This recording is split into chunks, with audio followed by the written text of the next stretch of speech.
Start. सभी क्रांतिकारी साथियों को जोहार। और आज हम लोग लातेहार में पहुंचे हैं और लातेहार में पहुंचने के बाद में लातेहार के जो पुलिस अधीक्षक हैं कुमार गौरव जी से मिले। लगभग 20 दिन पूर्व संजय यादव की हत्या हुई थी महुआनाड़ में। पुलिस कस्टडी में उनका संदेहास्पद मृत्यु था या हत्या था, जांच का विषय था। और अभी भी इस विषयों को लेके हम लोग लातेहार एसपी से मिले हैं और लातेहार एसपी मामले को लेके बहुत गंभीर हैं। जैसे उन्होंने बताया कि अभी आचार संहिता है जिसके वजह से जो कार्रवाई होना चाहिए महुआनाड़ थाना प्रभारी के ऊपर वो नहीं हो पाया है। निश्चित ही चुनाव के बाद में जो भी थाना प्रभारी या जो भी इस कार्य में दोषी हैं उनके ऊपर कार्रवाई होना सुनिश्चित भी है।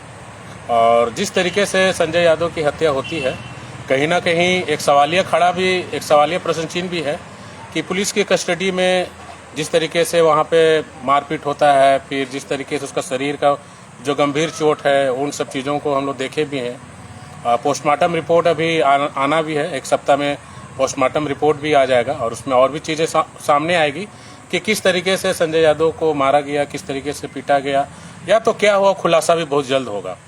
और नेशनल ह्यूमन राइट्स कमीशन को भी हम लोग लिखने वाले हैं और पत्रों के माध्यम से national human rights commission already इस मामलों को लेकर गंभीरतापूर्वक कदम भी उठाई है।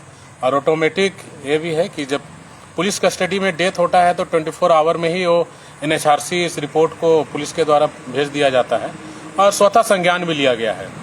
और हम लोग बार बार जब बात करते हैं कि जब संजय यादव जो कि JCB ड्राइवर था, बहुत मुश्किल से अपने परिवार को चला पा रहा था और उसका जो भी वो जिस केस में वो आरोपी रहा होगा, लेकिन पुलिस कस्टडी में डेथ होना ये बहुत ही चिंतनीय विषय है। और इस चिंतनीय विषय को लेके पुलिस अधीक्षक कुमार गौरव जी ने जिस तरीके से अपना गंभीरता दिखाया है, निश्चित ही हम लोग भी कन्विंस हुए।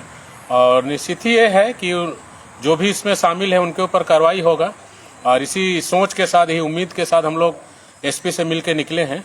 और परिवार के पीड़ित भी हैं यहाँ पे, जो अपने बेटा को खोए हैं, जो अपने भाई को खोए हैं, वो लोग भी हम लोग के साथ में हैं और एक उम्मीद के साथ में हैं।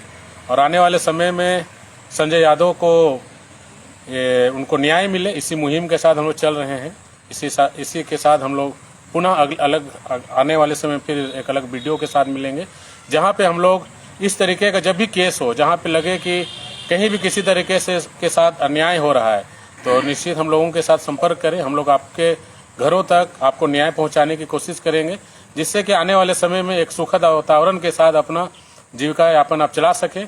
इसी शब्दों के साथ पुनः क्रांतिकारी जोहार। जय हिंद और झारखंड।